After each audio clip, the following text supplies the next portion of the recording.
Hey friend, are you struggling with addictions? If you are, I completely understand. Well, I'm in Berlin right now in Germany, and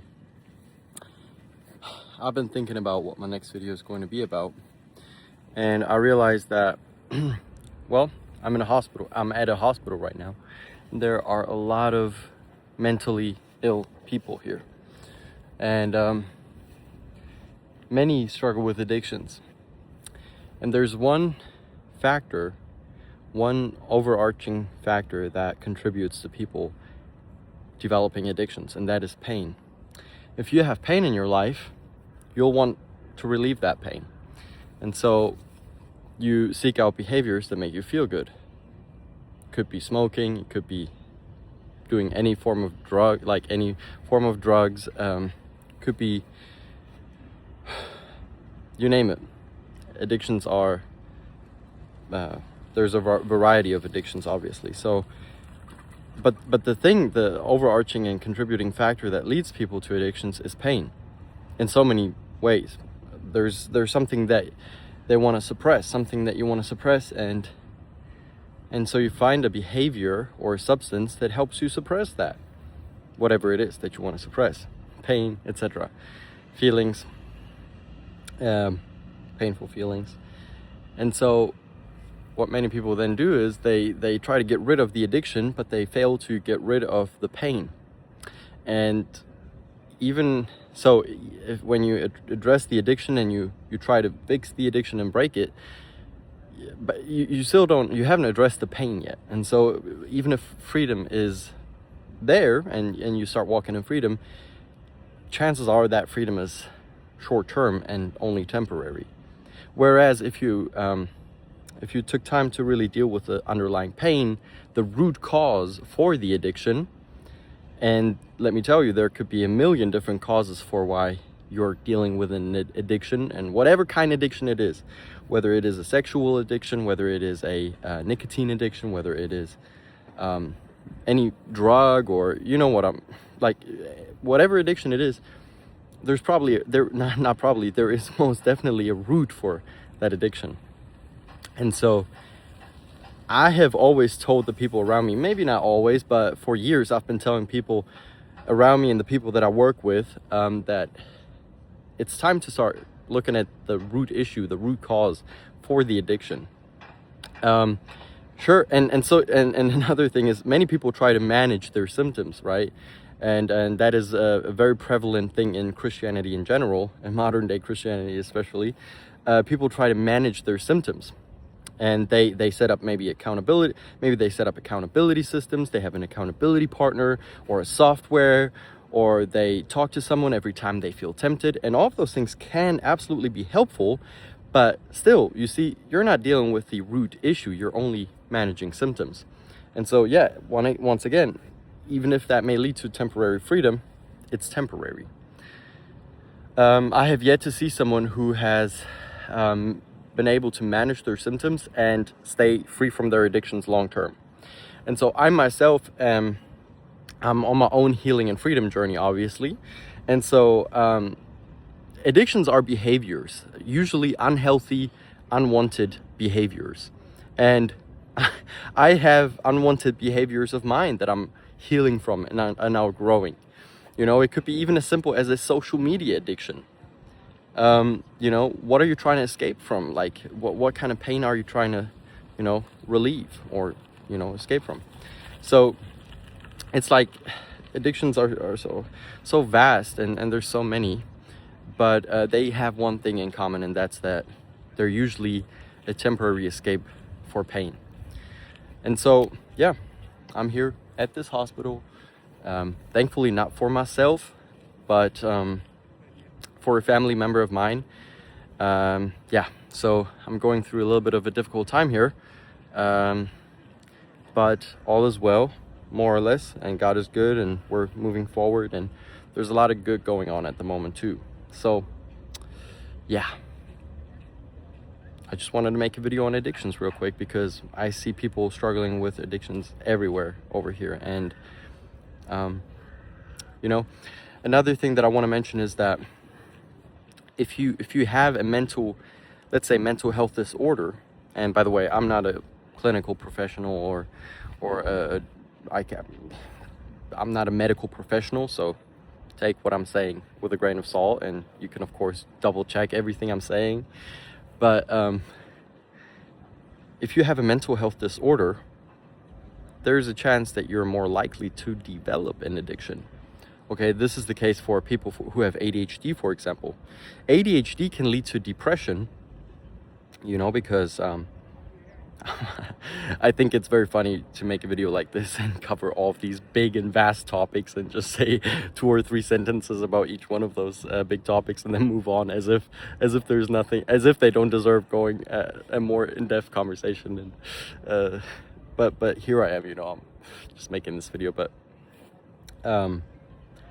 ADHD can lead to this depression. Okay, you miss job opportunities, you fail at jobs, you keep switching jobs, and maybe your life satisfaction just keeps going down as an ADHDer, and so that can lead to depression. And depression is also very painful, so you can almost bet that you're going to try to escape the pain. And perhaps you're going to use substances in order to escape the pain. By the way, I'm not speaking over this over you by any means. I'm just trying to explain here, explain how these things could work and how they do work in practice too.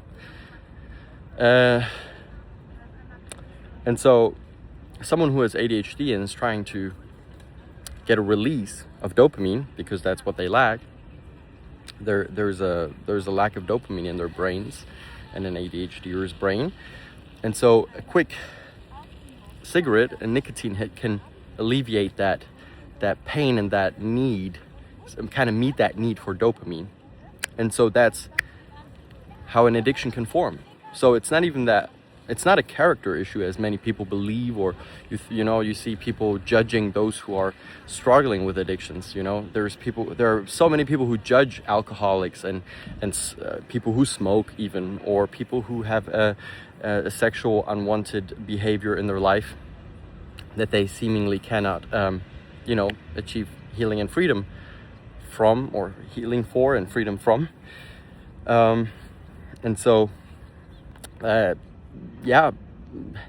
they completely neglect the fact that there might be an underlying chemical cause, a mental health cause, a physical health issue at hand. And so that's why, addictions can actually be such a wonderful thing, and what a crazy thing to say, right? But addictions can actually lead you, they can kind of show you the way, in terms of like what you need to look at. Okay, so I just talked to someone the other day, and they are a smoker, and they had several they attempted to quit smoking several times in the past, but always without lasting success. And so I looked at it and talked to them, and I realized, man, you have ADHD. Like, you have ADHD, and so it only makes sense that you smoke, because each time you smoke a cigarette, you feel more focused for a while. Each time you smoke a cigarette, you alleviate that pain short term, and you can focus and concentrate, and so you crave that. It gives you a boost of clarity, so to say. And so that's another thing with addictions. Addictions are there for a reason, and we wouldn't be addicted to substances or behaviors if they wouldn't give us a benefit, right? There's a benefit to each behavior that we participate in. There's a reason why people smoke. There's a reason why people drink alcohol. There's a reason why people engage in unwanted sexual behavior. And so it's like, we have to understand that there's a need that the individual is trying to fix, or meet rather, and there's an issue that they're trying to fix. And so their method of fixing that problem, or their method of meeting that need, is via the addiction or via the unwanted behavior. And so once you understand all of these things, it's like, oh man, I no longer feel ashamed. You see what I'm saying? Like, I can now engage in compassion, not only for me, but also for the people that I'm working with, because I don't judge them for their unwanted behavior. And I can then help them not judge themselves for their unwanted behavior. See, so many people try to quit their unwanted behaviors by self-hate, via shame. They feel ashamed, they feel bad and guilty, and so they're trying to escape those feelings, and by quitting whatever their unwanted behavior is. But see, that is only, it doesn't work long term. And if it did, people would walk in freedom everywhere, right? But many people don't. They struggle with their unwanted behaviors, and chances are you are struggling with an unwanted behavior in your life. And if you are, you're not alone. As I mentioned previously, there are things that I'm outgrowing. There's things that I'm healing from. You know, we live in a sinful world, or rather in a world, in a system that in so many ways is satanic, set up by Satan in order to keep people bound. And so there's really no shame. There's really no shame in admitting that, hey, I'm dealing with this crap, with this behavior, with this issue, with this addiction. That is kind of the first step to, like, admitting that, hey, I have a struggle here, and I'm kind of ashamed, but I want to outgrow this. I want to heal from this, and so I'm willing to do whatever it takes in order to outgrow and heal from this. And so to outgrow this and heal from this. So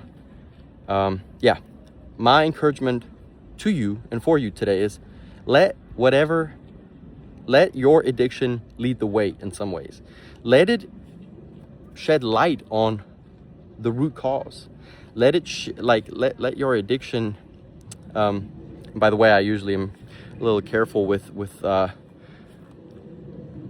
putting making an addiction your addiction, because technically it's not your addiction or your behavior.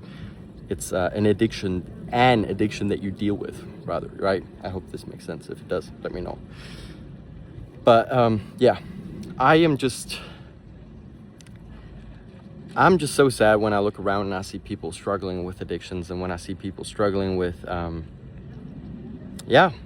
habits and unhealthy behaviors that aren't maybe the healthiest, because those people usually know that what they're doing isn't what they want to be doing, and so they feel guilty, they feel ashamed, they're sad and discouraged. And I want to be a voice of light and clarity, and say that, hey, you don't have to be ashamed. You don't have to live in fear and shame and doubt. You can actually walk in freedom, but freedom is not going to come by you just feeling guilty all the time. Freedom is not going to come by just setting up another system of accountability. Freedom is not going to come with another, habit tracker. Those can be tools, but if you really want to heal the root cause for all of those symptoms, those feelings, those thoughts, oh man, yeah, core beliefs are another big thing here. But if you really want to heal, then you must go deeper. You must go deeper. And if you need help going deeper, which you likely do, just like anybody would need help to go deeper and really address some things, then there is also no shame in working together with someone, whether it's a medical professional, a mental health specialist, or a therapist, a counselor, or a coach like me. Yeah, I love working together with people. It's like I get such joy and fulfillment out of working together with people.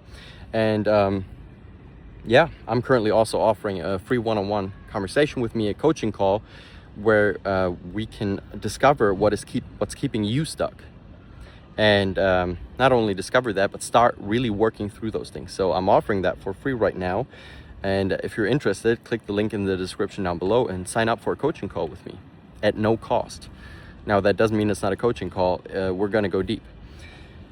And so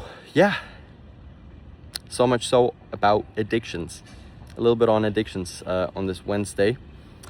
And I hope you're having a wonderful day. And again, let your addiction lead the way. Let it talk to you. Let it show you what's missing. What pain am I not dealing with? What am I trying to suppress?